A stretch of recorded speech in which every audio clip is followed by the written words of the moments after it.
अब जब चले अंधेरा हो ही गया था, तमसा नदी पर गए। सारे अयोध्यावासी पीछे पीछे।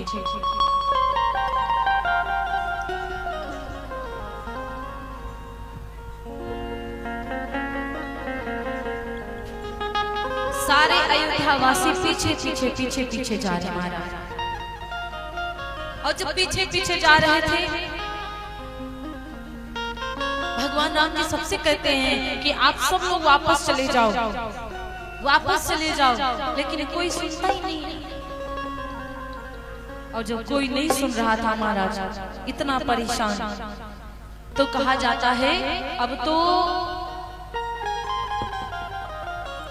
भगवान राम जी कहने लगे रात्रि हो गई है, अब तमसा नदी पे सब लोग विश्राम कर लेते हैं।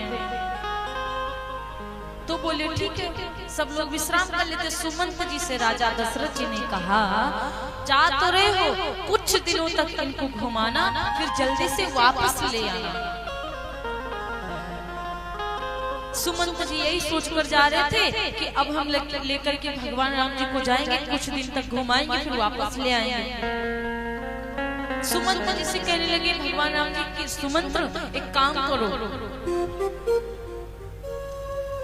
रात्र में यहीं पे विश्राम करते, सुबह हम लोग चले चले अयोध्यावासी जाएंगे नहीं। झूठ बोले भगवान राम जी। शाम को विश्राम के आधी रतिया में उठे और कहने लगे सुमंत काका आप रथ को हाँको, आगे चलते, वरना ये अयोध्यावासी पीछा छोड़ने वाले नहीं है। तो सारे के सारे लोग रतिये में निकल गए। तीनों लोग चारों रास्ते में निकल गए।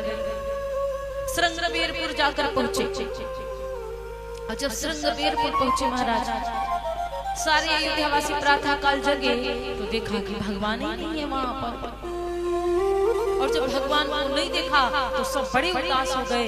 भगवान राम को खूब बुलाते हैं, लेकिन राम जी जब थे तब ना आएंगे। अब तो महाराज बहुत उदास हो गए, वापस चले आए।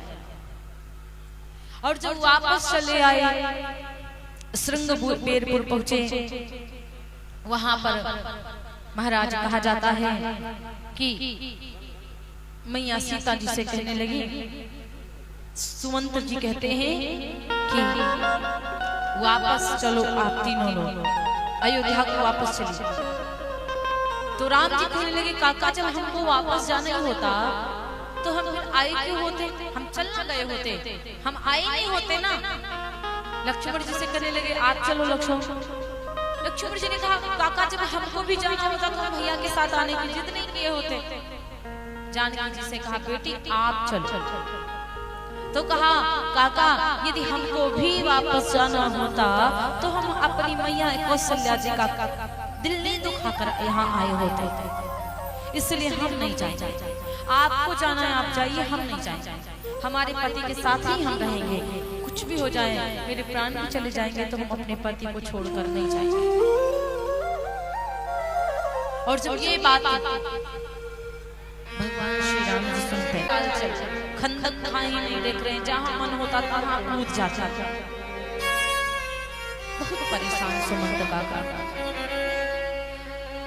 तब तक कहा जाता है भगवान श्री राम जी का केवट का मिलन होता है। निषाद राज जी का मिलन हुआ।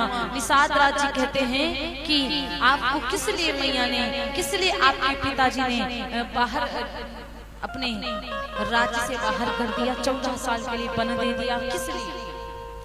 भगवान श्री राम जी कहते हैं कि ना हमारे पिताजी की गलती, ना तो हमारी माँ की गलती, वो गलती किसी की नहीं है, वो तो किस्मत थी जिस बाहर हमको आना ही पड़ा, जंगल आना ही पड़ा। श्रृंगबेरपुर में राजा निषाद राज से खूब ढेर सारी बातें हुई। जब प्रातः काल हुई और जब प्रातः काल होता है तो कहा जाता है कि प्रातः काल भगवान राम लक्ष्मण सीता माता आज नदी गंगा के किनारे आई।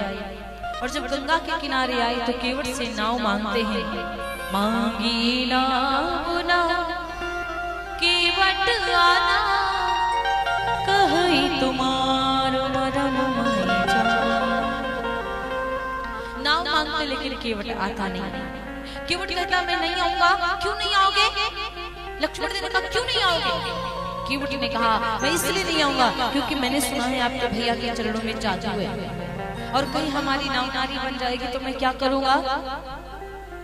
भगवान बोले अरे भाई काहे के लिए तुम्हारी नाव नारी बनेगी? केवट ने कहा प्रभु मैंने सुना है कि छुआता सिला भई नारी सुहाई, छुआता सिला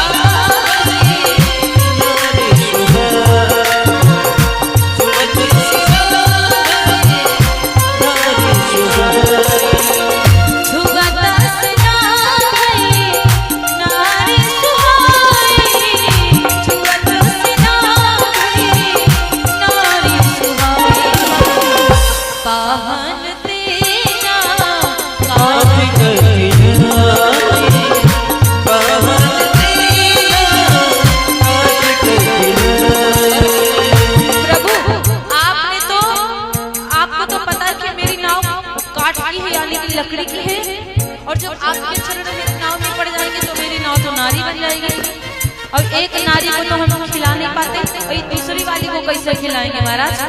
आप जानते हो कितना